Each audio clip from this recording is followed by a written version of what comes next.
මං ආයෙත් ඕව දැක්කොත් රංජගේ දුවත් එක්ක රවුම් ගහනවා.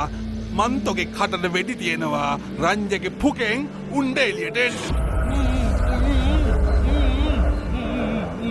මොකද? මම යන්න. මම යන්න.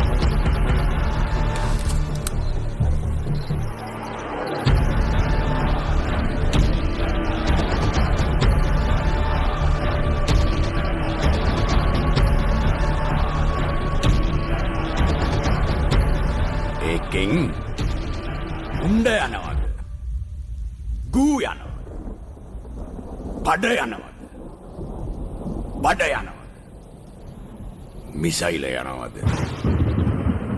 කියලා තීරණය කරන්නේ මම.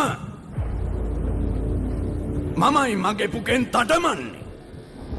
මට රෙන්න නිදහස තියෙන්න ඕන.